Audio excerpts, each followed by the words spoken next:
ನೋಡಿ, ಮುಂಬೈ ದಾಳಿ ನಿಮಗೆ ನೆನಪಿರಬಹುದು. 26/11 ಅಟ್ಯಾಕ್ ಅಂತ ಕರೀತಾರೆ ಅದಕ್ಕೆ. 2008ರಲ್ಲಿ ಆಗಿತ್ತು. ಅದರ ಮಾಸ್ಟರ್ ಮೈಂಡ್ ಇವನು, ಸಂಚುಕೋರ, ಸೂತ್ರಧಾರ. ದೆಹಲಿ ಏರ್ಪೋರ್ಟ್ಗೆ ಕರೆತರಲಾಗಿದೆ ಈಗ ತಹವೂರ್ ರಾಣಾನನ್ನ. ಅಮೆರಿಕದಿಂದ NIA ಅಧಿಕಾರಿಗಳ ತಂಡ ಆತನನ್ನ ಕರೆ ತಂದಿದೆ. ದೆಹಲಿಯ ಏರ್ಪೋರ್ಟ್ನಲ್ಲೇ ಬಂಧಿಸಿದ್ದಾರೆ NIA ಟೀಮ್ನವರು. ಏರ್ಪೋರ್ಟ್ನಿಂದ ನೇರವಾಗಿ NIA ಕಚೇರಿಗೆ ಬುಲೆಟ್ ಪ್ರೂಫ್ ವಾಹನದಲ್ಲಿ ಕರೆ ತಂದಿದ್ದಾರೆ. ಈಗ ವಿಚಾರಣೆ ನಡೆಸಿ ನಂತರ ಕೋರ್ಟ್ಗೆ ಹಾಜರುಪಡಿಸ್ತಾರೆ NIA ಅಧಿಕಾರಿಗಳು. ಪಟಿಯಾಲ ಹೌಸ್ ಕೋರ್ಟ್ಗೆ ಹಾಜರುಪಡಿಸ್ತಾರೆ. ಹಾಜರುಪಡಿಸುವ ಮುನ್ನ ವೈದ್ಯಕೀಯ ತಪಾಸಣೆ ಕೂಡ ನಡೆಸಲಾಗುತ್ತೆ. ದೆಹಲಿಯ ತಿಹಾರ್ ಜೈಲಿನಲ್ಲಿ ಇರಿಸೋಕೆ ಎಲ್ಲ ಸಿದ್ಧತೆಗಳನ್ನು ಮಾಡಿಕೊಳ್ಳಲಾಗಿದೆ. ಇವನ ಮೂಲ ಪಾಕಿಸ್ತಾನ, ಆದರೆ ಇವನು ಸದ್ಯ ವಾಸ ಇದ್ದಿದ್ದು ಅಂದರೆ ಸಿಟಿಜನ್ಶಿಪ್, ಪೌರತ್ವ ತೆಗೆದುಕೊಂಡಿದ್ದು ಕೆನಡಾದಲ್ಲಿ. ಕೆನಡಾ ಪ್ರಜೆಯಾಗಿದ್ದ ಅವನು.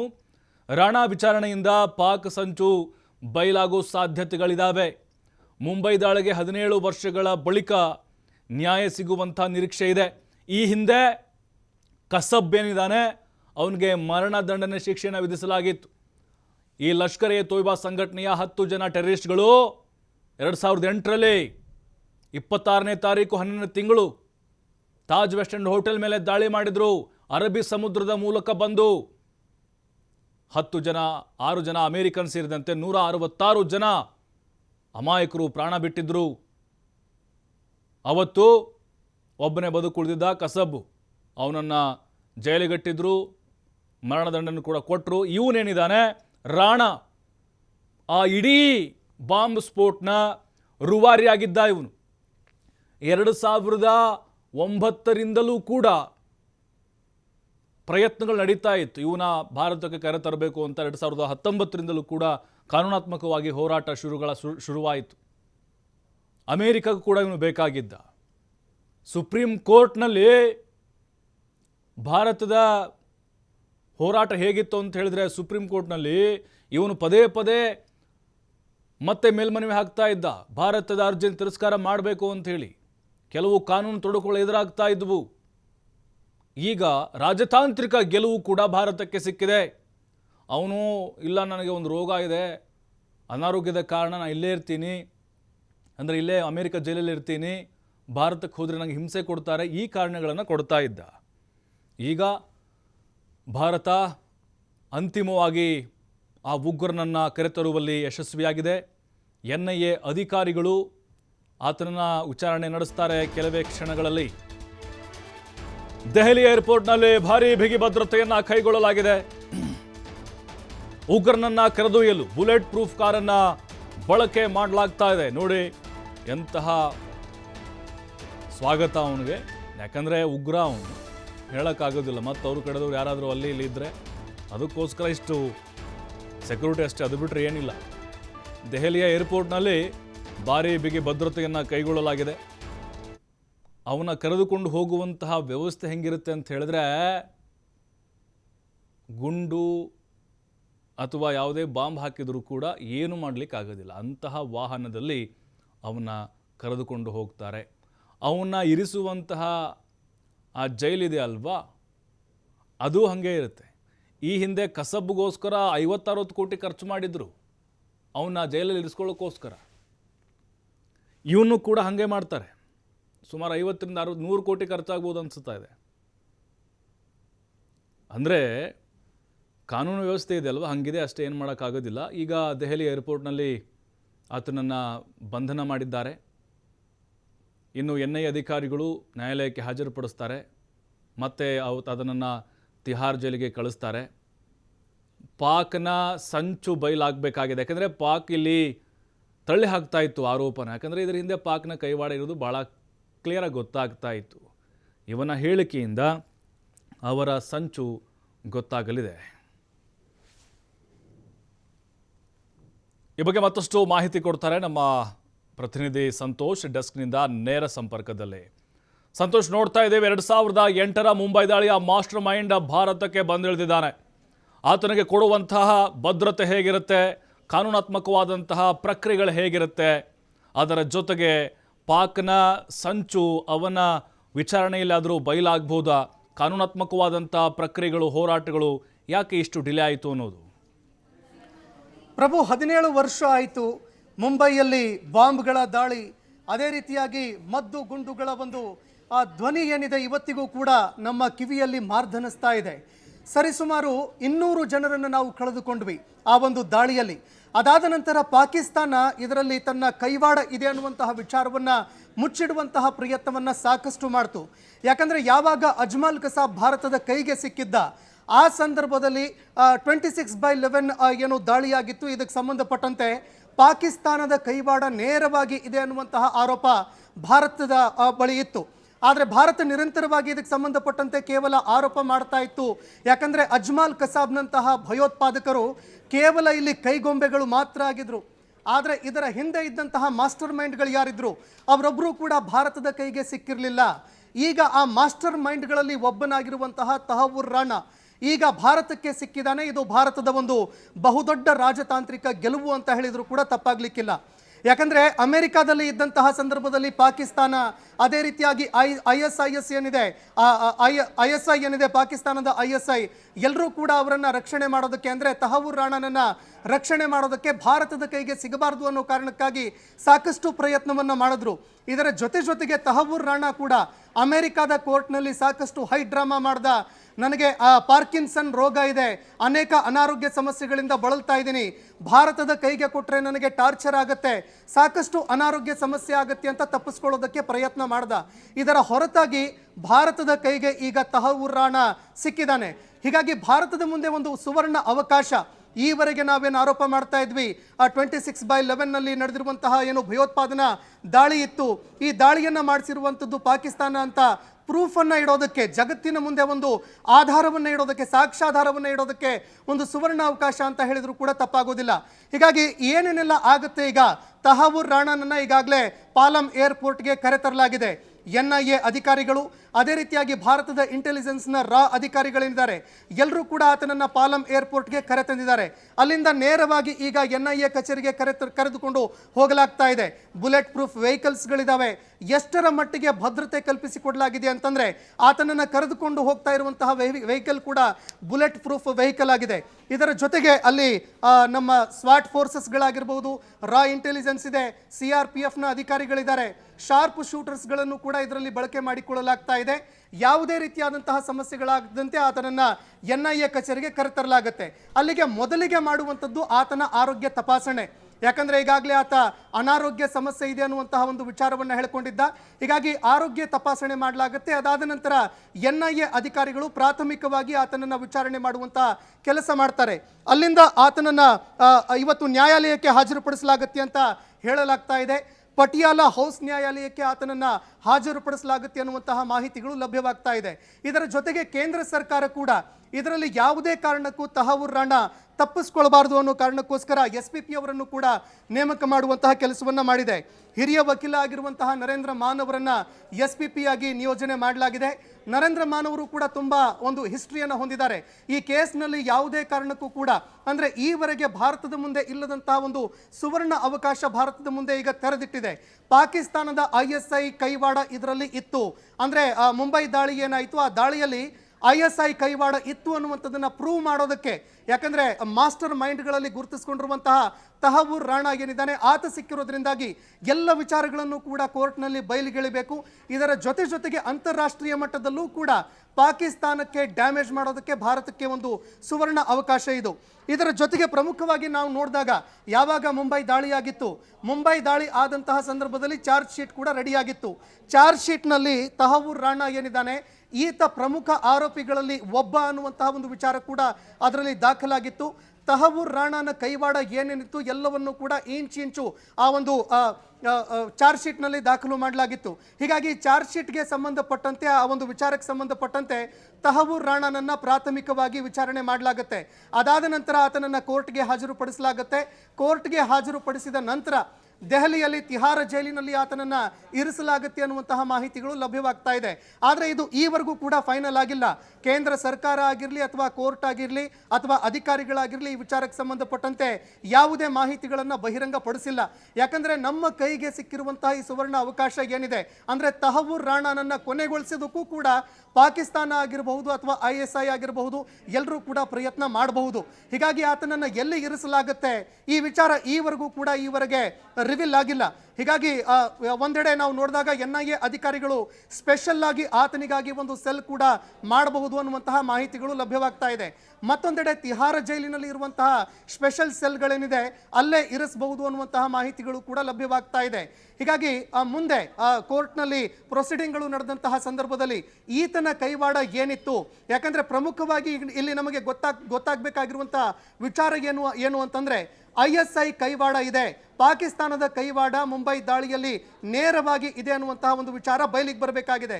ಇದಕ್ಕೆ ಸಂಬಂಧಪಟ್ಟಂತೆ ತಹವೂರ್ ರಾಣಾ ಬಳಿ ಯಾವೆಲ್ಲ ಮಾಹಿತಿಗಳು ಲಭ್ಯವಾಗುತ್ತೆ, ಯಾರು ಇದರ ಹಿಂದೆ ಮಾಸ್ಟರ್ ಮೈಂಡ್ ಇದ್ರು, ಭಾರತಕ್ಕೆ ಒಳನುಸುಳಿದಂತಹ ಭಯೋತ್ಪಾದಕರೇನಿದ್ರು, ಈ ಭಯೋತ್ಪಾದಕರನ್ನ ಎಲ್ಲಿ ಟ್ರೈನಿಂಗ್ ಕೊಡಲಾಗಿತ್ತು, ಯಾಕಂದ್ರೆ ಯಾರು ಕೂಡ ಸಂತೋಷ್ ಈಗ 2009ರಲ್ಲಿ ಅವನು ಬಂಧನ ಆಗುತ್ತೆ. ಆತ 2019ರಿಂದಲೂ ಕೂಡ ಭಾರತ ಕಾನೂನಾತ್ಮಕವಾಗಿ ಹೋರಾಟವನ್ನು ಮಾಡ್ತಾ ಬರ್ತಾ ಇತ್ತು ಸುಪ್ರೀಂ ಕೋರ್ಟ್ನಲ್ಲಿ.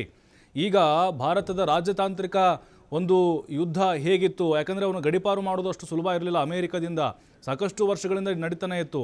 ಆ ಸವಾಲು ಹೇಗಿತ್ತು, ಅದನ್ನು ಹೇಗೆ ಭೇದಿಸಿದ್ರು ಅಂತೇಳಿ.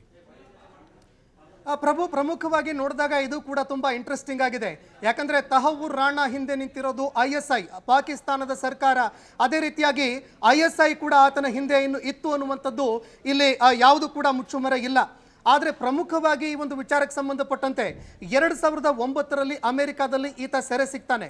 ಸೆರೆ ಸಿಕ್ಕ ಬಳಿಕ ನಿರಂತರವಾಗಿ ಇದಕ್ಕೆ ಸಂಬಂಧಪಟ್ಟಂತೆ ವಿಚಾರಣೆಗಳಾಗುತ್ತೆ, ತನಿಖೆಗಳಾಗ್ತಾ ಇತ್ತು, ಎಲ್ಲವೂ ಕೂಡ ಆಗ್ತಾ ಇತ್ತು. ಆದರೆ ಭಾರತಕ್ಕೆ ಹಸ್ತಾಂತರ ಮಾಡುವಂತಹ ಒಂದು ಪ್ರಕ್ರಿಯೆ ಏನಿದೆ, ಇದರಲ್ಲಿ ಇಷ್ಟೊಂದು ವಿಳಂಬ ಆಗೋದಕ್ಕೆ ಏನು ಕಾರಣ ಆಯಿತು, 17 ವರ್ಷಗಳವರೆಗೆ ಯಾಕೆ ನಾವು ಕಾಯಬೇಕಾಗಿ ಬಂತು ಅನ್ನುವಂತಹ ಒಂದು ಪ್ರಶ್ನೆ ಎಲ್ಲರನ್ನೂ ಕೂಡ ಕಾಡುತ್ತೆ. ಒಂದು ನಾವು ನೋಡಿದಾಗ ರಾಜಕೀಯ ಹಿತಾಸಕ್ತಿಗಳು ಒಂದು ಕಡೆ ಆದರೆ, ಮತ್ತೊಂದು ಕಡೆಯಲ್ಲಿ ನೋಡಿದಾಗ ತಹವೂರ್ ರಾಣಾನ ಹಿಂದೆ ಪ್ರಬಲವಾಗಿ ಸ್ಟ್ರಾಂಗ್ ಆಗಿ ನಿಂತಿರುವಂಥದ್ದು ISI ಹಾಗೂ ಪಾಕಿಸ್ತಾನ. ಇದೇ ಕಾರಣಕ್ಕಾಗಿ ನಿರಂತರವಾಗಿ ಆತ ಭಾರತಕ್ಕೆ ಹಸ್ತಾಂತರ ಮಾಡುವಂತಹ ಒಂದು ಪ್ರಕ್ರಿಯೆ ಏನಿತ್ತು ಅದಕ್ಕೆ ತಡೆ ಒಡ್ಡುತ್ತಾ ಹೋಗ್ತಾನೆ.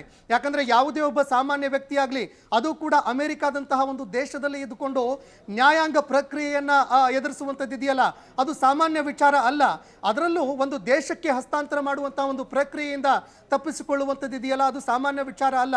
ಈ ವಿಚಾರದಿಂದ ಆತ ತಪ್ಪಿಸ್ಕೊಳ್ಳೋದಕ್ಕೆ ಆತನ ಹಿಂದೆ ಕಾಣದ ಕೈವಾಡಗಳು ಇದ್ದಾವೆ, ಪ್ರಬಲ ಶಕ್ತಿಗಳು ಇದ್ದಾವೆ ಅನ್ನುವಂಥದ್ದನ್ನ ಇಲ್ಲಿ ಅಲ್ಲಗಳೆಯೋದಕ್ಕಾಗಲ್ಲ. ಹೀಗಾಗಿ ಆ ವಿಚಾರಕ್ಕೆ ಸಂಬಂಧಪಟ್ಟಂತೆ ಅಂದ್ರೆ ಯಾರು ಪ್ರೊಟೆಕ್ಟ್ ಮಾಡಿದ್ರು ಅದು ಈಗ ಬೆಳಕಿಗೆ ಬರಬೇಕಾಗತ್ತೆ. ಅದರ ಜೊತೆಗೆ ಈತನ ಹಿಂದೆ ISI ಕೈವಾಡ ಇತ್ತಾ ಇಲ್ವಾ, ಇದರ ಜೊತೆಗೆ ಪಾಕಿಸ್ತಾನ ಸರ್ಕಾರದ ಒಂದು ಸಪೋರ್ಟ್ ಇತ್ತಾ ಇಲ್ವಾ, ಈ ವಿಚಾರಗಳು ಕೂಡ ಬಯಲಿಗೆ ಬರಬೇಕಾಗತ್ತೆ. ಪ್ರಮುಖವಾಗಿ ಈತ ಒಂದು ವಿಚಾರವನ್ನು ನಾವು ನೋಡಿದಾಗ ಭಾರತಕ್ಕೆ ಹಸ್ತಾಂತರಿಸುವಂತಹ ಒಂದು ಪ್ರಕ್ರಿಯೆ ಏನಿದೆ ಇದಕ್ಕೆ ಸಂಬಂಧಪಟ್ಟಂತೆ ನಿರಂತರವಾಗಿ ಅನಾರೋಗ್ಯ ಸಮಸ್ಯೆಗಳನ್ನು ಇಡ್ತಾ ಹೋಗ್ತಾನೆ. ಮತ್ತೊಂದೆಡೆಯಲ್ಲಿ ಒಂದು ವೇಳೆ ಏನು ಟ್ರಯಲ್ ನಡೆಸೋದಿದೆ, ನೀವೇನಾದರೂ ಟ್ರಯಲ್ ನಡೆಸೋದೇ ಆದರೆ, ಕೋರ್ಟಲ್ಲಿ ಪ್ರೊಸೀಡಿಂಗ್ಸ್ಗಳನ್ನು ಏನಾದರೂ ನಡೆಸೋದೇ ಆದರೆ ಆ ವಿಚಾರಕ್ಕೆ ಸಂಬಂಧಪಟ್ಟಂತೆ ಅಮೆರಿಕಾದ ನ್ಯಾಯಾಲಯ ಏನೆಲ್ಲ ಪ್ರೊಸೀಡಿಂಗ್ಸ್ ನಡೆಸುತ್ತೆ ಅದಕ್ಕೆ ನಾನು ವಿಧೇಯಕನಾಗಿದ್ದೀನಿ. ಏನು ನಡೆಸಿದ್ರು ಕೂಡ ಟ್ರಯಲ್ ಇಲ್ಲೇ ನಡೆಸಿ, ನೀವು ನನಗೆ ಯಾವುದೇ ರೀತಿಯಾದಂತಹ ಆಪತ್ತಿಲ್ಲ, ಯಾವುದೇ ರೀತಿಯಾದಂತಹ ಒಂದು ಇದಕ್ಕೆ ಸಮಸ್ಯೆಗಳಿಲ್ಲ, ಆದರೆ ಭಾರತಕ್ಕೆ ಹಸ್ತಾಂತರ ಮಾಡಬೇಡಿ ಅನ್ನುವಂತಹ ಒಂದು ವಿಚಾರವನ್ನು ನಿರಂತರವಾಗಿ ಆತ ಪ್ರಸ್ತಾಪ ಮಾಡ್ತಾ ಬರ್ತಾನೆ. ಕೊನೆಗೆ ಯಾವಾಗ ಡೊನಾಲ್ಡ್ ಟ್ರಂಪ್ ಅವರು ಅಂದರೆ ಪ್ರಧಾನಿ ನರೇಂದ್ರ ಮೋದಿ ಅವರು ಅಮೆರಿಕಾಗೆ ಹೋಗ್ತಾರೆ, ಆ ಸಂದರ್ಭದಲ್ಲಿ ಡೊನಾಲ್ಡ್ ಟ್ರಂಪ್ ಅವರು ಟ್ಯಾರಿಫ್ನ ವಿಚಾರವನ್ನ ಒಂದೆಡೆ ಪ್ರಸ್ತಾಪ ಮಾಡಿದಾಗ ಮತ್ತೊಂದೆಡೆ ಇದೇ ವಿಚಾರವನ್ನ ಪ್ರಬಲವಾಗಿ ಅವರು ಪ್ರಸ್ತಾಪ ಮಾಡ್ತಾರೆ. ತಹವೂರ್ ರಾಣಾ ಏನಿದ್ದಾನೆ, ಮುಂಬೈ ದಾಳಿಯ ಪ್ರಮುಖ ಆರೋಪಿಗಳಲ್ಲಿ ಒಬ್ಬ ಏನಾಗಿದ್ದಾನೆ, ಈತನನ್ನ ಭಾರತಕ್ಕೆ ಹಸ್ತಾಂತರ ಮಾಡ್ತೀವಿ ಅನ್ನುವಂತಹ ಮಾತನ್ನ ಡೊನಾಲ್ಡ್ ಟ್ರಂಪ್ ಅವರು ಹೇಳ್ತಾರೆ. ಡೊನಾಲ್ಡ್ ಟ್ರಂಪ್ ಅವರು ಈ ವಿಚಾರವನ್ನು ಯಾವಾಗ ಪ್ರಸ್ತಾಪ ಮಾಡಿದ್ರು ಕೆಲವು ದಿನಗಳಲ್ಲಿ ಅಂದರೆ ಈ ಒಂದು 15-20 ದಿನಗಳ ಹಿಂದೆ ಈ ವಿಚಾರವನ್ನು ಪ್ರಸ್ತಾಪ ಮಾಡಿದ್ರು. ಕೋರ್ಟ್ನಲ್ಲಿ ಈತ ಭಾರತಕ್ಕೆ ಹಸ್ತಾಂತರ ಮಾಡಬೇಡಿ, ನನಗೆ ಪಾರ್ಕಿನ್ಸನ್ ರೋಗ ಇದೆ, ಅದೇ ರೀತಿಯಾಗಿ ಅನೇಕ ಸಣ್ಣ ಪುಟ್ಟ ರೋಗಗಳನ್ನು ನಾನು ಅನುಭವಿಸ್ತಾ ಇದ್ದೀನಿ, ಹೀಗಾಗಿ ಈ ಸಮಸ್ಯೆಗಳಿಂದ ನನಗೆ ಒಂದು ಮುಕ್ತಿ ಸಿಗೋದಕ್ಕೆ ಅಂತ ನಾನು ಟ್ರೀಟ್ಮೆಂಟ್ಗಳನ್ನು ಕೂಡ ತೆಗೆದುಕೊಳ್ತಾ ಇದ್ದೀನಿ. ಒಂದು ವೇಳೆ ಭಾರತಕ್ಕೆ ಹಸ್ತಾಂತರ ಮಾಡಿದ್ದೆ ಆದರೆ ಆಗ ನನ್ನನ್ನು ಟಾರ್ಚರ್ ಮಾಡ್ತಾರೆ, ಇದರಿಂದ ನನ್ನ ಅನಾರೋಗ್ಯ ಸಮಸ್ಯೆ ಮತ್ತಷ್ಟು ಉಲ್ಬಣ ಆಗುತ್ತೆ, ಹೀಗಾಗಿ ಭಾರತಕ್ಕೆ ನನ್ನನ್ನು ಹಸ್ತಾಂತರ ಮಾಡಬೇಡಿ ಅಂತ ಆತ ಒಂದು ಅರ್ಜಿ ಸಲ್ಲಿಕೆ ಮಾಡ್ತಾನೆ. ಆ ಅರ್ಜಿಯನ್ನ ಅಮೆರಿಕಾದ ಸುಪ್ರೀಂ ಕೋರ್ಟ್ ಏನಿದೆ ಅಲ್ಲಿಯ ಒಂದು ಸೀನಿಯರ್ ಕೋರ್ಟ್ ಅದನ್ನು ತಳ್ಳಿ ಹಾಕತ್ತೆ, ಆ ಅರ್ಜಿಯನ್ನ ರದ್ದುಪಡಿಸುತ್ತೆ. ಇದೇ ಕಾರಣಕ್ಕಾಗಿ ಭಾರತಕ್ಕೆ ಹಸ್ತಾಂತರ ಮಾಡುವಂತಹ ಒಂದು ಪ್ರಕ್ರಿಯೆ 2 ದಿನಗಳ ಹಿಂದೆ ಈ ಒಂದು ಅರ್ಜಿ ರದ್ದಾಗುತ್ತೆ. ಈಗ ಆತನನ್ನ ಭಾರತಕ್ಕೆ ಕಳಿಸುವಂತಹ ಕೆಲಸವನ್ನ ಅಮೆರಿಕ ಕೂಡ ಮಾಡಿದೆ. ಹೀಗಾಗಿ ಭಾರತ ಹಾಗೂ ಅಮೆರಿಕಾದೊಂದಿಗಿನ ಒಂದು ಸ್ನೇಹ ಏನಿದೆ ಅದು ಕೂಡ ಮುಂದಿನ ದಿನಗಳಲ್ಲಿ ಬಲಗೊಳ್ಳಬಹುದು. ಮತ್ತೊಂದೆಡೆ ನಾವು ನೋಡಿದಾಗ ಅಂತಾರಾಷ್ಟ್ರೀಯ ಮಟ್ಟದಲ್ಲಿ ಸಾಕಷ್ಟು ಆರೋಪಗಳನ್ನು ಭಾರತ ಮಾಡಿದೆ. ಮುಂಬೈ ದಾಳಿ ಆದಂತಹ ಸಂದರ್ಭದಲ್ಲಿ ಇದರ ಹಿಂದೆ ಕೈವಾಡ ಇರೋದು ಪಾಕಿಸ್ತಾನದ್ದು.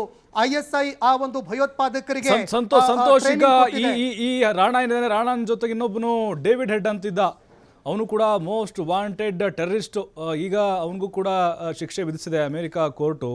ಬಟ್ ಈಗ ಅವನ ಸೂಚನೆ ಮೇರೆಗೆ ಇವನು ಈ ದಾಳಿಯ ಮಾಸ್ಟರ್ ಮೈಂಡ್ ಆಗಿದ್ದ ಅನ್ನೋದು ಕೂಡ ಗೊತ್ತಾಗ್ತಾ ಇದೆ. ಅಂದರೆ ಇಲ್ಲಿ ಈತ ಹೇಗೆ ಸೂಚನೆಗಳನ್ನು ಕೊಟ್ಟಿದ್ದ 2008ರ ಒಂದು ದಾಳಿಗೆ ಇವನ ಒಂದು ಪಾತ್ರ ಎಷ್ಟರ ಮಟ್ಟಿಗಿತ್ತು, ಮತ್ತು ಆತನ ಚಲನವಲನಗಳು, ಯಾಕಂದರೆ ಬೇರೆ ಬೇರೆ ಒಂದು ಸ್ಥಳಗಳನ್ನು ಕೂಡ ಈತ ಬ್ಲಾಸ್ಟ್ ಮಾಡಬೇಕು ಅನ್ನೋಂಥ ಪ್ಲ್ಯಾನಲ್ಲಿ ಇದ್ದಂತೆ. ಓವರಾಲ್ ಕೇವಲ ಈ ಏನು ತಾಜ್ ವೆಸ್ಟರ್ನ್ ಹೋಟ್ಲ್ ಅಷ್ಟೇನಾ ಅಥವಾ ಬೇರೆ ಬೇರೆ ಎಲ್ಲಾದರೂ ಕೂಡ ಅವನು ಪ್ಲ್ಯಾನ್ಗಳನ್ನ ಮಾಡಿದ್ನ? ಯಾವೆಲ್ಲ ರಿವೀಲ್ ಆಗ್ತಿದೆ ಅಂತ ಸದ್ಯಕ್ಕೆ ಪ್ರಭು ನಾವು ನೋಡಿದಾಗ ಈ ಹಿಂದೆ ಚಾರ್ಜ್ ಶೀಟ್ ಏನು ದಾಖಲಾಗಿತ್ತು, ಆ ಚಾರ್ಜ್ ಶೀಟ್ಗಳನ್ನು ನೋಡ್ತಾ ಹೋದಾಗ ಅಂದರೆ ಯಾವಾಗ ಮುಂಬೈಯಲ್ಲಿ ದಾಳಿ ಆಯಿತು, ಆ ದಾಳಿಯನ್ನು ಎಕ್ಸ್ಪೋಸ್ ಮಾಡಿದಂತಹ ಸಂದರ್ಭದಲ್ಲಿ, ಅದರ ಬಗ್ಗೆ ಇನ್ವೆಸ್ಟಿಗೇಷನ್ಗಳಾದಂತಹ ಸಂದರ್ಭದಲ್ಲಿ ಮುಂಬೈಯಲ್ಲಿ ಪ್ರಮುಖ ವಾಣಿಜ್ಯ ಕೇಂದ್ರದಲ್ಲಿ ಇರುವಂತಹ ಪ್ರಮುಖ ಸ್ಥಳಗಳೇನಿದ್ದಾವೆ ಆ ಪ್ರಮುಖ ಸ್ಥಳಗಳನ್ನು ಟಾರ್ಗೆಟ್ ಮಾಡಿ ಅತಿ ಹೆಚ್ಚು ಜನರನ್ನು, ಅಂದರೆ ಅಮಾಯಕ ಜನರನ್ನು ಕೊಂದು ಅಮಾಯಕ ಜನರನ್ನು ಹತ್ಯೆ ಮಾಡಿ ಒಂದು ದೊಡ್ಡ ಕ್ಯಾಸುವಲ್ಟಿಯನ್ನು ಕ್ರಿಯೇಟ್ ಮಾಡಬೇಕು ಭಾರತದಲ್ಲಿ.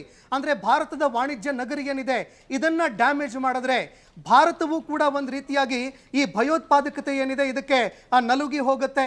ಮತ್ತೊಂದೆಡೆಯಲ್ಲಿ ನಾವು ನೋಡಿದಾಗ ಭಾರತಕ್ಕೆ ಒಂದು ದೊಡ್ಡ ಪೆಟ್ಟನ್ನು ಕೊಡಬಹುದು ಅನ್ನುವಂತಹ ಒಂದು ವಿಚಾರವನ್ನ ಭಯೋತ್ಪಾದಕರು ಇಟ್ಕೊಂಡಿರ್ತಾರೆ. ಇದೇ ಒಂದು ಸಂಚನ್ನ ಇಟ್ಕೊಂಡು ಸಾಕಷ್ಟು ಟ್ರೈನಿಂಗ್ ಕೂಡ ನಡೆಯುತ್ತೆ.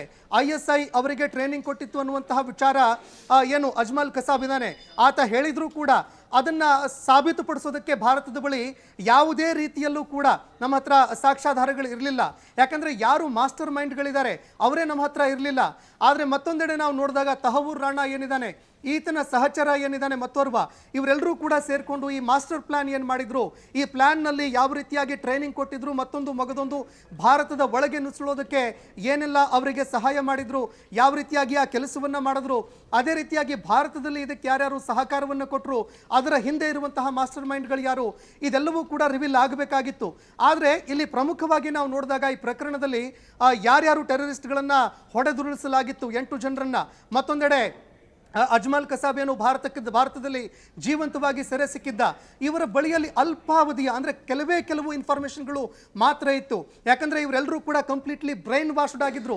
ಇವರಿಗೆ ಯಾವ ಕಾರಣಕ್ಕಾಗಿ ನಾವು ಹೋಗ್ತಾ ಇದ್ದೀವಿ, ಯಾಕೆ ಅಮಾಯಕರನ್ನ ಕೊಲ್ಲಬೇಕು, ಇದು ಯಾವುದು ಕೂಡ ಗೊತ್ತಿರಲಿಲ್ಲ.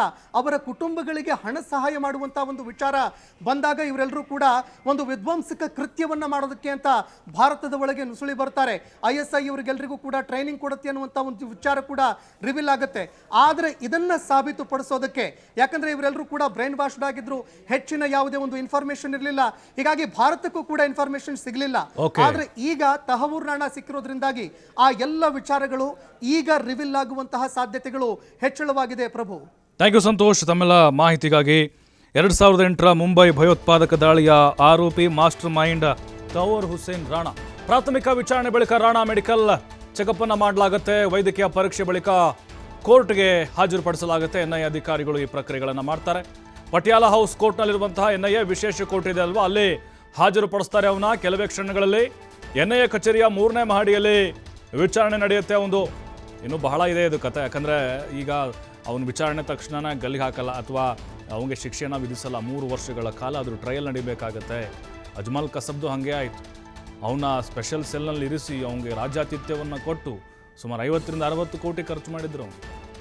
ಬಾಂಬ್ ಹಾಕಿದ್ರು, ಯಾವುದೇ ಗುಂಡು ಹಾಕಿದರೂ ಕೂಡ ಸ್ವಲ್ಪನೂ ಕೂಡ ಅಲುಗಾಡದ ಆ ಒಂದು ವಿಶೇಷವಾದಂಥ ಸೆಲ್ಲನ್ನು ಅವನಿಗೋಸ್ಕರ ರೆಡಿ ಮಾಡಿದ್ರು.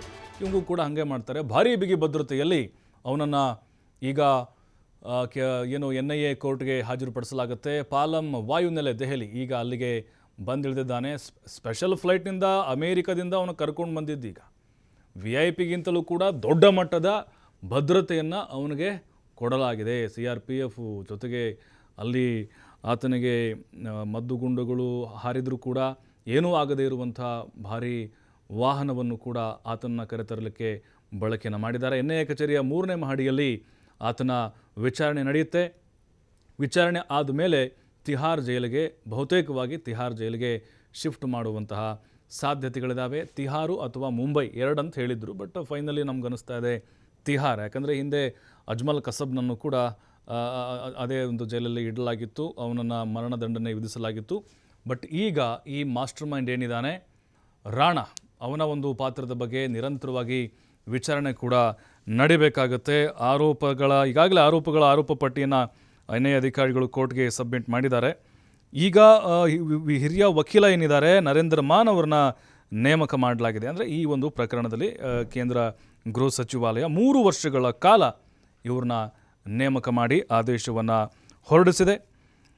ಈ ಒಂದು ಪ್ರಕರಣಕ್ಕೆ ಸಂಬಂಧಪಟ್ಟಂಥ ವಿಚಾರಣೆಗಳಾಗಿರ್ಬೋದು, ಹಾಗೆ ಇತರ ವಿಷಯಗಳನ್ನು ಎನ್ ಐ ಎ ವಿಶೇಷ ನ್ಯಾಯಾಲಯಗಳಿಗೂ ಹಾಗೆ ಮೇಲ್ಮನವಿ ನ್ಯಾಯಾಲಯಗಳ ಮುಂದೆ ಅಧಿಸೂಚನೆ ಪ್ರಕಟವಾದ ದಿನದಿಂದ 3 ವರ್ಷಗಳ ಅವಧಿಗೆ ಮಾನವರನ್ನ ಸ್ಪೆಷಲ್ ಪ್ರಾಸಿಕ್ಯೂಟರಾಗಿ ನೇಮಕವನ್ನು ಮಾಡಲಾಗಿದೆ. ಇನ್ನು ಈಗ ಏನಿದೆ ಲಾಸ್ ಏಂಜಲೀಸ್ನಲ್ಲಿರುವಂತಹ ಭಾರತೀಯ ಅಧಿಕಾರಿಗಳಿಗೆ ಮೊದಲು ಅವನನ್ನು ಹಸ್ತಾಂತರ ಮಾಡಿದರು. ಅದಾದಮೇಲೆ ದೆಹಲಿಗೆ ಆಗಮಿಸಿದ್ದಾರೆ. ಎನ್ ಐ ಅಧಿಕಾರಿಗಳು ಕೂಡ ಅಲ್ಲೇ ಬೀಡು ಬಿಟ್ಟಿದ್ದರು. ಮತ್ತು ಈಗ ಆರಂಭಿಕವಾಗಿ ಎನ್ ಐ ಅಧಿಕಾರಿಗಳು ಮತ್ತು ಅಪರಾಧಶಾಸ್ತ್ರ ಮನಃಶಾಸ್ತ್ರಜ್ಞರು ಅವನನ್ನು ವಿಚಾರಣೆಗೆ ಒಳಪಡಿಸ್ತಾರೆ ಆರಂಭದಲ್ಲಿ. ಅದಾದ ಮೇಲೆ ISI ಜಾಲ ಏನಿದೆಯಲ್ಲ, ಅಮೇರಿಕದ ಗುಪ್ತಚರ ಇಲಾಖೆ ISI, ಮತ್ತು ಅಲ್ಲಿ ಲಷ್ಕರ್ ಎ ತೊಯ್ಬಾ ಕಾರ್ಯಾಚರಣೆ ಏನಿದೆ ಅದು ಹೇಗೆ ಇವನೊಂದಿಗೆ ನಂಟಿತ್ತು, ಜೊತೆಗೆ ಇನ್ನೊಬ್ಬ ಡೇವಿಡ್ ಹೆಡ್ ಅಂತಿದ್ದಾನೆ, ಈತ ಚಡ್ಡಿ ದೋಸ್ತುಗಳಿದ್ದ ಹಾಗೆ ಇಬ್ಬರೂ ಕೂಡ ಈ ಮುಂಬೈ ದಾಳಿಯ ಮಾಸ್ಟರ್ ಮೈಂಡ್ಗಳೇ ಅಂತ ಹೇಳ್ತಾ ಇದ್ದಾರೆ. ಇವನ ಒಂದು ಪಾತ್ರ ಇಲ್ಲಿ ಗೊತ್ತಾಗಬೇಕಾಗಿದೆ. ಯಾಕಂದರೆ ಕಾಲಿಸ್ಟನ್ನು ತೆಗೆದಂಥ ಸಂದರ್ಭದಲ್ಲಿ ಈತ ಡೇವಿಡ್ ಹೆಡ್ಡೊಂದಿಗೆ ನಿರಂತರವಾಗಿ ಮಾತನಾಡಿರೋದು ಗೊತ್ತಾಗಿದೆ. ಮತ್ತು ಆತ ಮುಂಬೈಗೆ ಬಹಳ ಸಾರಿ ಬಂದು ಹೋಗಿದ್ದಾನೆ. ಈತ ಕೇವಲ ಮುಂಬೈನ ತಾಜ್ ಹೋಟೆಲ್ ಅಷ್ಟೇ ಅಲ್ಲ, ಅಲ್ಲಿ ಇಂಡಿಯಾ ಗೇಟ್ ಇದೆ ಅಲ್ವಾ ದೆಹಲಿಯಲ್ಲಿ, ಅದು, ಆಮೇಲೆ ಡಿಫೆನ್ಸ್ ಕಾಲೇಜು, ಕೆಲವು ಜಿಹಾದಿ ಕಚೇರಿಗಳನ್ನು ಮಾಡಬೇಕು, ಬ್ಲಾಸ್ಟ್ ಮಾಡಬೇಕು ಅನ್ನುವಂಥ ಪ್ಲಾನ್ ಹಾಕ್ಕೊಂಡಿದ್ದ ಇವನು. ಅಷ್ಟರೊಳಗಡೆ ಅಮೇರಿಕಾ ಸರ್ಕಾರ ಇವನನ್ನು ಹೆಡೆಮುರಿ ಕಟ್ಟಿತು. ಬಟ್ ಈಗ ಸುಮಾರು 17 ವರ್ಷಗಳು ಆದಮೇಲೆ ಭಾರತ ಅವನನ್ನು ಕರೆದುಕೊಳ್ತಾ ಇದೆ. ನಿಜಕ್ಕೂ ಇದು ರಾಜತಾಂತ್ರಿಕವಾದಂಥ ಗೆಲುವು ಅಂತ ಹೇಳ್ಬೋದು. ಟ್ರಂಪ್ ಅವ್ರನ್ನ ಕೇಳ್ಕೊಂಡಿದ್ರು ಮೋದಿಯವರು ಮೊನ್ನೆ ಭಾರತಕ್ಕೆ ಹೋದಾಗ ರಾಣನ್ ಕಳಿಸ್ಬಿಡಿ ಅಂತೇಳಿ, ಅವ್ನು ಸ್ವಲ್ಪ ಡ್ರಿಲ್ ಮಾಡಬೇಕು ಅಂತ. ಹಾಗಾಗಿನೇ ಈಗ ಅಜ್ಮಲ್ ಕಸಬ್ ಆದಮೇಲೆ ಮತ್ತೊಂದು ಉಗ್ರನ ಒಂದು ಬಲೆ ಬೇಟೆ ಆಡಲಿಕ್ಕೆ ಭಾರತ ಕೂಡ ತಯಾರಾಗಿದೆ. ಅಂದರೆ ಕೆಡವಿದೆ, ಈಗ ಬೇಟೆ ಆಡಬೇಕು ಅಷ್ಟೇ. ಯಾಕಂದರೆ ಎಷ್ಟು ಜನ ನೆತ್ತರು ಹರಿದಿತ್ತು, ಅಮಾಯಕರು ಪ್ರಾಣ ಕಳ್ಕೊಂಡಿದ್ರಿ, ಸುಮಾರು 200 ಜನ ಸತ್ತೋಗಿದ್ದು. ನಮ್ಮ ಸಂದೀಪ್ ಉನ್ನಿಕೃಷ್ಣನ್ ನಮ್ಮವರೇ, ಕರ್ನಾಟಕದವರು, ವೀರ ಯೋಧ ಅವತ್ತು ಸಾವನ್ನಪ್ಪಿದ್ರು, ಅಂದರೆ ವೀರ ಮರಣವನ್ನು ಹೊಂದಿದ್ರು. ಆ ಉಗ್ರರ ದಾಳಿಗೆ ಹೆದರದೆ ಅವ್ರನ್ನ ಹೊಡೆದುರುಳಿಸಿ ಎದೆಯೊಡ್ಡಿ ನಿಂತಿದ್ರು ಸಂದೀಪ್ ಉನ್ನಿಕೃಷ್ಣ. ನಿಮ್ಗೆ ನೆನಪಿರ್ಬೋದು ಆವಾಗ. ಆ ನೆನಪುಗಳು ಇನ್ನೂ ಕೂಡ ನಮಗೆ ಮಾಸಿಲ್ಲ. ಈಗ ಉಗ್ರ ತಹಬೂರ್ ರಾಣನನ್ನು ಕರೆದುಕೊಂಡು ಬರಲಾಗಿದೆ ನವದೆಹಲಿಯ ಪಾಲಂ ವಾಯುನೆಲೆಗೆ. ಇನ್ನೇನು ಕೆಲವೇ ಕ್ಷಣಗಳಲ್ಲಿ ಆತನನ್ನು NIA ಕೋರ್ಟ್ಗೆ ಹಾಜರುಪಡಿಸಲಾಗುತ್ತೆ. ಅಂದರೆ ಪಟಿಯಾಲ ಹೌಸ್ ಕೋರ್ಟ್ನಲ್ಲಿರುವಂಥ NID ವಿಶೇಷವಾದಂತಹ ಕೋರ್ಟ್ಗೆ. ಕಾನೂನಾತ್ಮಕವಾದಂಥ ಪ್ರಕ್ರಿಯೆಗಳು ಮುಗಿಯೋದು ಬಹಳ ವರ್ಷಗಳು ಬೇಕು ಅಂತ ಅನ್ನಿಸ್ತಾ ಇದೆ. ಸುಮಾರು 2 ರಿಂದ 3 ವರ್ಷ ತೆಗೆದುಕೊಳ್ಳುತ್ತೆ. ಎಲ್ಲ ಟ್ರಯಲ್ ಕೂಡ ಆಗಬೇಕಲ್ವ. ಹಾಗಾಗಿನೇ ಆತ ನಾಟಕವನ್ನು ಶುರು ಮಾಡಿದ್ದ. ಅಮೇರಿಕದ ಸುಪ್ರೀಂ ಕೋರ್ಟ್ನಲ್ಲಿ ಪದೇ ಪದೇ ಅರ್ಜಿಗಳನ್ನು ಸಲ್ಲಿಸ್ತಾ ಇದ್ದ. ಇಲ್ಲ, ನಾನು ಭಾರತಕ್ಕೆ ಕಳಿಸ್ಕೊಡ್ಬೇಡಿ, ನಾನು ಇಲ್ಲೇ ಇರ್ತೀನಿ, ನನಗೆ ರೋಗ ಇದೆ, ಅದು ಇದೆ ಅಂಥೇಳಿ. ಕೊನೆಗೂ ಭಾರತ ಅವನನ್ನು ಕರೆತರುವಲ್ಲಿ ಸಕ್ಸಸ್ ಆಗಿದೆ, ಗಡೀಪಾರು ಮಾಡಿದೆ ಈಗ ಅಮೇರಿಕದಿಂದ ಅವನನ್ನು. ಹಾಗಾಗಿನೇ ಇನ್ನೊಂದು ಏನಂದು ನಮಗೆ ಬೇಸರ ತರಿಸೋದು ಏನು ಅಂತ ಹೇಳಿದ್ರೆ, ಈ ಟೆರರಿಸ್ಟಿಗೆ ಬಾಂಬ್ ಹಾಕೋರಿಗೆಲ್ಲ ಇಷ್ಟು ದೊಡ್ಡ ಮಟ್ಟದ ಭದ್ರತೆ ಜೊತೆಗೆ ಅವ್ರಿಗೆ ಆತಿಥ್ಯ ಕೊಡ್ತಾರಲ್ಲ, 100 ಕೋಟಿ 50-60 ಕೋಟಿ ಖರ್ಚು ಮಾಡ್ತಾರೆ, ಆದರೆ ಬೇಸರ ತರಿಸೋದು. ಹೌದು, ಅದು ಓಕೆ. ಉಳಿದಂತೆ ಅವರ ಸಂಘಟನೆಯವರು ಭಯೋತ್ಪಾದಕರು ಬಂದು ಏನೋ ಒಂದು ಅನಾಹುತ ಮಾಡ್ಬೋದು ಅನ್ನುವಂಥ ಭಯ ಕಾಡ್ತಾ ಇರುತ್ತೆ. ಆ ಕಾರಣಕ್ಕೋಸ್ಕರ ಮಾಡ್ತಾರೆ ಹೊರತು ಅದು ಬಿಟ್ಟರೆ ಬೇರೆ ಉದ್ದೇಶ ಅಂತೂ ಇಲ್ಲ. ಬಟ್ ಈಗ ವಿಶೇಷವಾದಂಥ ನ್ಯಾಯಾಧೀಶರನ್ನು ಇದರಲ್ಲಿ ನೇಮಕವನ್ನು ಮಾಡಿದೆ ಕೇಂದ್ರ ಗೃಹ ಇಲಾಖೆ. ಕೇಂದ್ರ ಸರ್ಕಾರ ಕೂಡ ಅಲರ್ಟ್ ಆಗಿದೆ. ಅಮಿತ್ ಶಾ ಹಾಗೆ ಅಜಿತ್ ದೋವಲ್ ಏನಿದ್ದಾರೆ ಭದ್ರತಾ ಸಲಹೆಗಾರ, ಅವರು ನಿರಂತರವಾಗಿ ಸಭೆಗಳ ಮೇಲೆ ಸಭೆಯನ್ನು ನಡೆಸಿದ್ರು. ಮುಂದೆ ಏನು ಮಾಡಬಹುದು ಕಾನೂನಾತ್ಮಕವಾಗಿ ಅಂತೇಳಿ ಇನ್ನು ಆರೋಪ ಪಟ್ಟಿಯನ್ನು ಸಲ್ಲಿಕೆ ಮಾಡಿತ್ತು NIA ಕೋರ್ಟ್ಗೆ. ಅದರಲ್ಲೂ ಕೂಡ ಕೆಲವೊಂದಿಷ್ಟು ಸಾಕ್ಷಿಗಳನ್ನು ಕೂಡ ಪರಿಗಣಿಸಿತ್ತು, ಜೊತೆಗೆ ಇಮೇಲ್ಗಳನ್ನು ಕೂಡ ಅದರಲ್ಲಿ ಉಲ್ಲೇಖವನ್ನು ಮಾಡಿದ್ರು. ಆದರೆ ಈತನಿಗೆ ಬಂದಂಥ ಇಮೇಲ್ಗಳಲ್ಲಿ ಏನಿತ್ತು ಅಂಥೇಳಿ 2008ರ ದಾಳಿಯಲ್ಲಿ ಈತನ ಪಾತ್ರ ಏನಿತ್ತು, ಫೈನಾನ್ಷಿಯಲಿ ಇವನು ಹೇಗೆ ಹೆಲ್ಪ್ ಮಾಡಿದ್ದ, ಜೊತೆಗೆ ಅವರಿಗೆ ಯಾವ ರೀತಿ ಬೆಂಬಲವಾಗಿ ನಿಂತಿದ್ದ. ಲಷ್ಕರ್ ಎ ತೊಯ್ಬಾ ಸಂಘಟನೆಯ ಸುಮಾರು 10 ಜನ ಉಗ್ರರು ಅವತ್ತು ಅಟ್ಯಾಕನ್ನು ಮಾಡಿದರು, ಅರಬ್ಬಿ ಸಮುದ್ರದ ಮೂಲಕ ಬಂದು ಮುಂಬೈಗೆ ಬಂದು. ಹಾಗಾಗಿ ಈಗ ಈ ರಾಣಾನ ಒಂದು ಹೆಡೆಮುರಿಯನ್ನು ಭಾರತ ಸರ್ಕಾರ ಕಟ್ಟಿದೆ. ಇನ್ನು ಮುಂದಿನ ಹಂತ ಹೇಗಿರುತ್ತೆ ಅನ್ನೋದು ನೋಡಬೇಕು. ಯಾಕಂತ ಹೇಳಿದ್ರೆ ಈಗ ಕೇಂದ್ರ ಸರ್ಕಾರ ಏನಿದೆ, ಗೃಹ ಇಲಾಖೆ ಎಲ್ಲ ರೀತಿಯಲ್ಲೂ ಕೂಡ ಸಮರ್ಥವಾಗಿ ವಾದವನ್ನು ಮಾಡಲಿಕ್ಕೆ ತಯಾರಾಗಿದೆ. ಮುಂಬೈ ದಾಳಿಯಲ್ಲಿ ಮೃತಪಟ್ಟವರ ಕುಟುಂಬಸ್ಥರು ಪ್ರತಿಕ್ರಿಯೆಯನ್ನು ಕೊಟ್ಟಿದ್ದಾರೆ. ಇವತ್ತು ಹಬ್ಬ ಅವರಿಗೆ. ದಾಳಿಯಲ್ಲಿ ಬಲಿಯಾದ ವ್ಯಕ್ತಿಯೋರ್ವ ಪತ್ನಿ ಸುನಿತಾ ನೆನಪು ಮಾಡಿಕೊಂಡಿದ್ದಾರೆ. ದಾಳಿಯಾದಾಗ ನಾವು ರೈಲ್ವೆ ನಿಲ್ದಾಣದ ಪ್ಲಾಟ್ಫಾರ್ಮ್ನಲ್ಲಿದ್ವಿ, ನಾವು ಯಾವುದೋ ಪಟಾಕಿ ಶಬ್ದ ಇರ್ಬೋದು ಅಂತ ಸುಮ್ಮನಾದ್ವಿ. ನೋಡಿ ಆಗ ಆ ದಾಳಿ ಏನಾಗಿತ್ತು, ಅಲ್ಲಿದ್ದಂಥವರು ತಮ್ಮ ಅನುಭವನ ಹಂಚಿಕೊಳ್ತಾ ಇದ್ದಾರೆ. ಆಗ ಇದ್ದಕ್ಕಿದ್ದಂತೆ ಎಲ್ಲರೂ ಓಡಲು ಶುರು ಮಾಡಿದ್ವಿ. ಬಳಿಕ ನಾವು ಓಡಲು ಶುರು ಮಾಡಿದಾಗ ನನ್ನ ಗಂಡನ ತಲೆಗೆ ಗುಂಡೇಟು ಬಿತ್ತು. ಆದರೆ ನಾನು ಗಂಡನ ಅಲ್ಲೇ ಬಿಟ್ಟು ಮಕ್ಕಳೊಂದಿಗೆ ಓಡಿ ಹೋಗ್ಬಿಟ್ಟೆ. ಮಕ್ಕಳ ಪ್ರಾಣ ಉಳಿಸಲು ನಾನು ಅಲ್ಲಿಂದ ಓಡಿ ಹೋಗ್ಬಿಟ್ಟೆ. ಮುಂಬೈ ದಾಳಿಯ ಬಗ್ಗೆ ಕಹಿ ನೆನಪು ಹಂಚಿಕೊಂಡಿದ್ದಾರೆ ಸುನಿತಾ ಅನ್ನುವಂತಹ ಮಹಿಳೆ. ನೋಡಿ ಎಂತಹ ಕರಾಳ ನೆನಪು. 26/11/2008 ಅವತ್ತು Taj West End hotel complete ರಕ್ತದ ಹೊಳೆನೇ ಹರಿದ್ಬಿಟ್ಟಿತ್ತು. ಮುಂಬೈ ಅನ್ನೋದು ನಡುಗೆ ಹೋಗ್ಬಿಟ್ಟಿತ್ತು. ಸುನಿತಾ ಅನ್ನುವಂಥ ಮಹಿಳೆ ಆಗಿನ ಕರಾಳ ನೆನಪನ್ನು ಹಂಚಿಕೊಂಡಿದ್ದಾರೆ. ಅವತ್ತು ಅವ್ರ ಗಂಡ ಮಕ್ಕಳ ಜೊತೆ ಇದ್ದಾಗ ಅವ್ರ ತಲೆಗೆ ಗುಂಡು ಬಿದ್ದಿತ್ತು. ರೈಲ್ವೆ ನಿಲ್ದಾಣದ ಪ್ಲಾಟ್ಫಾರ್ಮ್ನಲ್ಲಿದ್ದರು ಅವರು. ಅಂದರೆ ಉಗ್ರರು ಅವತ್ತು ಇಡೀ ಮುಂಬೈಯನ್ನು ಸುತ್ತುವರೆದಿದ್ರು. ಕೇವಲ ತಾಜ್ ವೆಸ್ಟ್ ಎಂಡ್ ಹೋಟ್ಲಲ್ಲ, ಒಂದು 2-3 ಕಡೆ ದಾಳಿಗಳಾಗಿತ್ತು. ಕಂಡಲ್ಲಿ ಸಿಕ್ಕವ್ರನ್ನ ಗುಂಡು ಹಾಕಿ ಕೊಲ್ತಾ ಇದ್ರು. ಆ ನೆನಪುಗಳನ್ನು ಅಲ್ಲಿದ್ದಂಥವರು 2008ರಲ್ಲಿ ಬದುಕುಳಿದಂಥವರು ಈಗ ಹಂಚಿಕೊಳ್ತಾ ಇದ್ದಾರೆ. ಆದರೂ ಕೆಲವೊಬ್ಬರು ಏನಿದ್ದಾರೆ, ಅವತ್ತು ಈ ಉಗ್ರರ ಗುಂಡಿಗೆ ಬಲಿಯಾದಂಥವ್ರು ಏನಿದ್ದಾರೆ, ಅವರ ಕುಟುಂಬಸ್ಥರು ಸಂತಸ ಸಂಭ್ರಮವನ್ನು ವ್ಯಕ್ತಪಡಿಸ್ತಾ ಇದ್ದಾರೆ. ಇವತ್ತೊಂದು ವಿಜಯದ ದಿನ, ನಮಗೆದು ಐತಿಹಾಸಿಕವಾದಂಥ ದಿನ. ನಮ್ಮ ಕುಟುಂಬದ ನೆತ್ತರು ಹರಿಸಿದವರನ್ನು ನೀವು ಭಾರತ ಕರ್ಕೊಂಬರ್ತಾ ಇದ್ದೀರಿ. ಕಠಿಣ ಶಿಕ್ಷೆ ಆಗಬೇಕು, ಮರಣದಂಡನೆ ಗಲ್ಲಿಗೆ ಹಾಕಬೇಕು, ಕಸಬನ್ನು ಹಾಕಿದಾಗೆ ಅನ್ನುವಂತಹ ಆಕ್ರೋಶ ಹೆಚ್ಚಾಗ್ತಾ ಇದೆ. बॉम्बे आए थे ट्रेन पकड़ने के लिए, मतलब गाजीपुर आने के लिए। उसमें मतलब ये घटना घटी और मतलब कि मेरे हस्बैंड मतलब मारे गए और एक बेटी थी 3 मंथ की, और यही शीतल यादव, और अभी इनके सर में कांच है। और उसमें आप लोग स्टेशन में बैठे थे, कितने बजे की बात है? ये उसमें शायद ये ट्रेन थी 12:05 की थी, कितने की थी। अभी हम लोग मतलब जैसे कि वही खा पी के थोड़ा सा मतलब सब कोई बैठे थे, मतलब कि अब ट्रेन आने ही वाली थी, 11:15 बजे की लगभग शायद। तब तक मतलब एकाएक फायरिंग होने लगी, हम लोग को पता ही नहीं चला क्या हो रहा है क्या नहीं हो रहा है। तो इसके बाद फिर एकाएक पूरा जैसे कि वो ग्रेनाइट मतलब होने लगा पूरा, और उन लोग का शरीर में पूरा चुभने लगा। तो हम लोग सोचे कि कोई पटाखा फूट रहा है, चुभने लगा पूरा, और सब कोई भागने लगा, भगदड़ मच गई।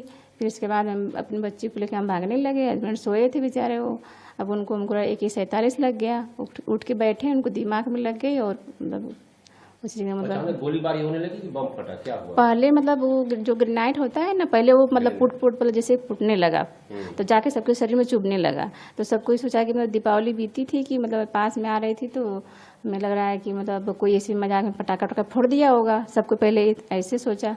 बाद में मतलब भगदड़ ज़्यादा ही मतलब सबको चुभने लगा, सर में हाथ में सबको लेके मतलब इसको बच्ची को हम लेके भागने लगे तो पूरा गोली चलने लगी। गोली तो हम लोग को मतलब नहीं लगी, लेकिन जैसे मेरे हस्बैंड को लगी और वो मतलब दिमाग में उनको लगी। फिर इसके बाद वो मतलब अपना गिर गया। हम लोग अपने बच्ची को, और साथ में थी लोग, तो उन लोग अपना बच्ची को लेके भागने लगे, वो अपने बच्चे को लेके भागने लगी।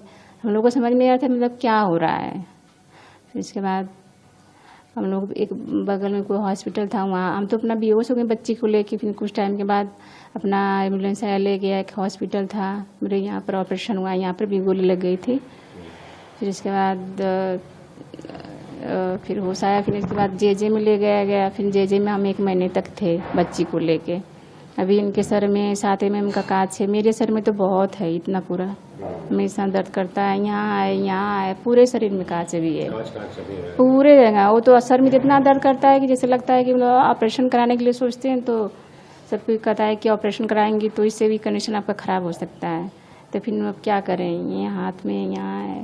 तो हमारा तो चल बेटी का 7 mm का कांच है, डॉक्टर को दिखाएं जेजे में ले जाके, CT स्कैन कराएं। डॉक्टर कह रहे हैं कि अभी इनको कोई प्रॉब्लम नहीं हो रहा है, तो फिर इनको मतलब अभी कुछ मत कराइए, एक CT स्कैन।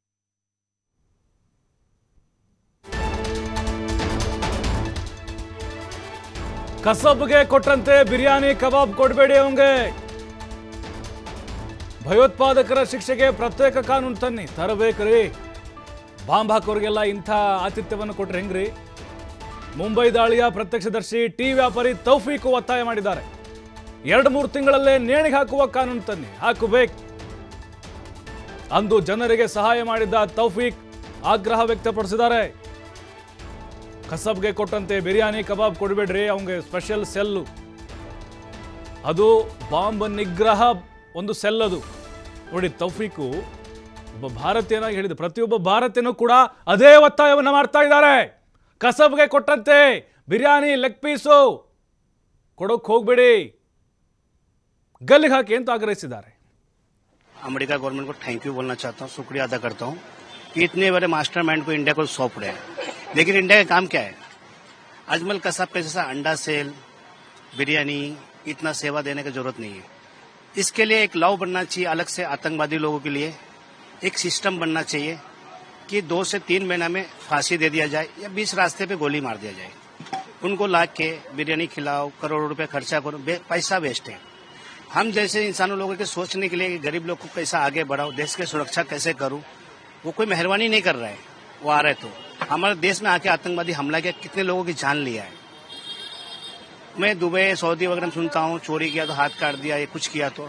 यहाँ भी आतंकवादी के लिए एक सिस्टम बनना चाहिए, फास्ट ट्रैक पे चलना चाहिए।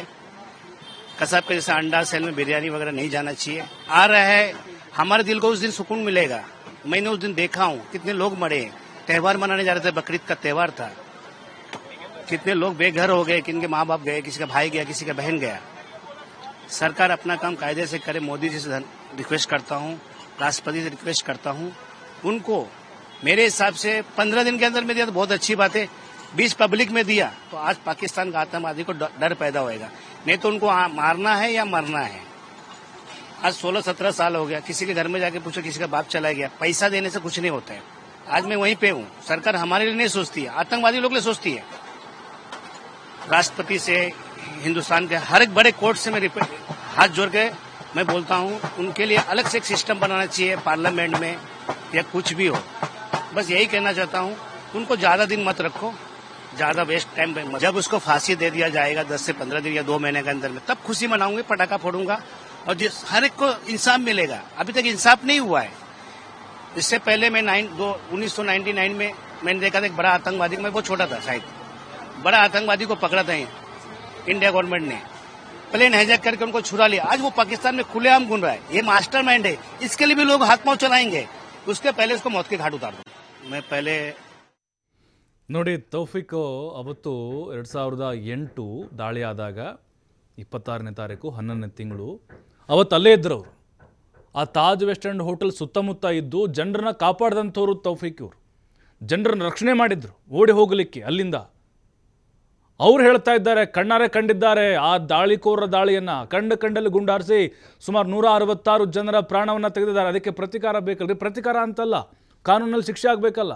166 ಜನರನ್ನ, 200 ಜನರನ್ನ ಕೊಂದವನಿಗೆ ನೀವು ಕಬಾಬ್, ಬಿರಿಯಾನಿ, ಅವ್ನು ಕೇಳಿದ್ದೆಲ್ಲ ಕೊಡ್ತೀರಿ, ಅವನಿಗೆ ಸೆಕ್ಯೂರಿಟಿಗಳನ್ನು ಕೊಡ್ತೀರಿ, ಇಷ್ಟು ದೊಡ್ಡ ಮಟ್ಟದಲ್ಲಿ ಹೈ ಪ್ರೊಫೈಲ್ ಭದ್ರತೆಯನ್ನು ಕೊಡ್ತೀರಿ. ಇವೆಲ್ಲ ಬೇಕೇನ್ರಿ? ಒಂದು 2-3 ತಿಂಗಳಲ್ಲಿ ಗಲ್ಲು ಶಿಕ್ಷೆ ಕೊಡುವಂತಹ ಕಾನೂನನ್ನು ತನ್ನಿ ಅಂಥೇಳಿ ಪ್ರಧಾನಿ ಮೋದಿಯವರಿಗೆ ಆತ ಒತ್ತಾಯವನ್ನು ಮಾಡಿದ್ದಾರೆ. ಯಾಕಂತ ಹೇಳಿದ್ರೆ ನಿಜಕ್ಕೂ ನಮ್ಮಲ್ಲಿ ಯಾವ ರೀತಿಯಾದಂಥ ಕಾನೂನಿದೆ ಅನ್ನುವಂಥದ್ದು ಕೆಲವೊಂದು ಸರಿ ಬೇಸರವನ್ನು ತರಿಸುತ್ತೆ. ಆರೋಪ ಸಾಬೀತಾದರೂ ಕೂಡ, ಜೊತೆಗೆ ಅವನ ವಿರುದ್ಧ ಎಲ್ಲ ಸಾಕ್ಷಿಗಳಿದ್ದರೂ ಕೂಡ ಇವಂಗೆ ರಾಜಾತಿಥ್ಯ. ಅಮೇರಿಕಾದ ಕೋರ್ಟ್ ಕೂಡ ಹೇಳಿ ಕಳಿಸಿದೆ ಅಂತೀಗ, ಅವನು ಚೆನ್ನಾಗಿ ನೋಡ್ಕೊಳ್ಬೇಕು ಅಂಥೇಳಿ. ಯಾಕಂದರೆ ಕಾನೂನಾತ್ಮಕ ಕೆಲವೊಂದಿಷ್ಟು ಅಡೆತಡೆಗಳು ಇರ್ತವೆ. ಈಗ ಅಧಿಕಾರಿಗಳು ಕೂಡ ಅದನ್ನು ಫಾಲೋ ಮಾಡಲೇಬೇಕಾಗುತ್ತೆ. ಎಲ್ಲರ ಮನಸ್ಸಲ್ಲಿರುತ್ತೆ, ಎಲ್ರಿಗೂ ಕುದಿತಾ ಇರುತ್ತೆ ರಕ್ತ. ಈಗ ಪಬ್ಲಿಕ್ಕಿಗೆ ತಂದುಬಿಡಿ ಅಂತ ಅವ್ರು ಹೇಳ್ತಾ ಇದ್ದಾರೆ, ಜನ ಉಳಿಸ್ತಾರ? ಇಲ್ಲ. ಹಾಗಾಗಿನೇ ಕಾನೂನಾತ್ಮಕವಾಗಿ ಏನಾಗಬೇಕು ಅದು ಹಾಗೇ ಆಗುತ್ತೆ. ಕಸಬ್ದು ಕೂಡ ಹಾಗೇ ಆಯಿತು, ಅವಂಗೂ ಅಷ್ಟೇ. ಏನಿಲ್ಲ ಅಂತಂದ್ರು 50ರಿಂದ 60 ಕೋಟಿ ಖರ್ಚು ಮಾಡಿದ್ರು ಅವನಿಗೆ. ಹಾಗಾಗಿನೇ ಇಂಥ ಬಾಂಬ್ ಹಾಕೋರಿಗೆ, ಜನರ ರಕ್ತ ಹೀರೋರಿಗೆ, ರಕ್ತ ಪಿಪಾಸುಗಳಿಗೆ ಯಾಕೆ ನೀವು ಇಷ್ಟೊಂದು ಆದ್ಯತೆಯನ್ನು ಕೊಡ್ತೀರಿ? ಎನ್ಕೌಂಟ್ರ್ ಮಾಡಿ ಬಿಸಾಕಿ ಅಥವಾ ಗಲ್ಲಿಗೆ ಹಾಕಿ ಅವನು ವರ್ಷಾನುಗಟ್ಟಲೆ ಇಟ್ಕೊಂಡು ಅವನಿಗೆ ಅನ್ನ ನೀರು ಕೊಟ್ಟು ಅವನು ಕೇಳಿದ್ದೆಲ್ಲ ತಿನ್ನಿಸಿ ಅವನ ಏನು ಗಲ್ಲು ಶಿಕ್ಷೆ ಅಥವಾ ಏನೋ ಒಂದು ಶಿಕ್ಷೆ ಆಗಲಿ, ಅಲ್ಲಿವರೆಗೂ ಕೂಡ ನೀವು ಕಣ್ಣಲ್ಲಿ ಕಣ್ಣಿಟ್ಟು ಸಾಕ್ತಿರಲ್ರಿ ಅಂಥೇಳಿ ಈಗ ತೌಫೀಕ್, ಕೇವಲ ತೌಫೀಕ್ ಒಬ್ಬರದ್ದು ಹೇಳ್ತಾ ಇಲ್ಲ, ಪ್ರತಿಯೊಬ್ಬ ಭಾರತೀಯ ಯಾರಿದ್ದಾರೆ ನಿಜವಾದ ಭಾರತೀಯ ಕನ್ಸರ್ನ್ ಇರುವಂಥವ್ರು ಅವ್ರದ್ದು ಒತ್ತಾಯ ಇದು. ಯಾಕಂತಂದರೆ ಇವನೇನು ದೊಡ್ಡ ಸಾಧಕನ, ಇವನು ಸಮಾಜ ಸುಧಾರಕನ ಅಲ್ವಲ್ಲ. ಬಾಂಬ್ ಹಾಕಿ ಅಮಾಯಕರ ರಕ್ತವನ್ನು ಹರಿಸಿದಂಥವು ನೀವು. ಹಾಗಾಗಿನೇ ಪ್ರತಿಯೊಬ್ಬರ ಒತ್ತಾಯ ಕೂಡ ಅದೇ ಆಗಿರುತ್ತೆ. ಇನ್ನು ಅವ್ರು ಸಂತ್ರಸ್ತರೇನಿದ್ದಾರೆ, ಆ ಸತ್ತಂಥವರ ಕುಟುಂಬಸ್ಥರು ಇವತ್ತು ಬಹಳ ಹಬ್ಬದೂಟ, ಅವ್ರಿಗೆ ಬಹಳ ಖುಷಿ. ಇಷ್ಟು ವರ್ಷಗಳು ಬೇಕಾಯ್ತಲ್ಲ ಈ ಉಗ್ರರನ್ನು ಕರೆತರಲಿಕ್ಕೆ ಅಂತೇಳಿ. 17 ವರ್ಷ, 2019ರಿಂದಲೂ ಕೂಡ ಭಾರತದಿಂದ ಎಲ್ಲ ಪ್ರಯತ್ನಗಳು ನಡೀತಾ ಇತ್ತು. ಈಗ ಕಾಲ ಕೂಡಿ ಬಂತು. ಮುಂದೆ ಕಾನೂನಾತ್ಮಕವಾಗಿ ಅಲ್ಲಿ ಒಂದು 3 ವರ್ಷ ಟ್ರಯಲ್ ಆಗುತ್ತೋ, ಎಷ್ಟು ವರ್ಷ ಆಗುತ್ತೋ, ಆದಷ್ಟು ಬೇಗ ಇವನನ್ನು ಗಲ್ಲಿಗೆ ಹಾಕಿ ಮರಣದಂಡನೆಯನ್ನು ವಿಧಿಸಿ ಅಂಥೇಳಿ ಒತ್ತಾಯಗಳು ಜಾಸ್ತಿ ಆಗುತ್ತಾ ಇದೆ. ಪಾಕಿಸ್ತಾನದ ಕರಾಳ ಮುಖ ಗೊತ್ತಾಗಬೇಕು, ISIದು ಇದರಲ್ಲಿ ಕೈವಾಡ ಇದೆ ಅಂಥೇಳಿ ಅದನ್ನು ತಳ್ಳಿ ಹಾಕ್ಕೊಳ್ತಾ ಬರ್ತಾ ಇದ್ದಾರೆ ಅವರು ಅಂತಾರಾಷ್ಟ್ರೀಯ ಮಟ್ಟದಲ್ಲಿ. ಈಗ ಭಾರತಕ್ಕೆ ಒಂದು ಉತ್ತಮ ಅವಕಾಶ.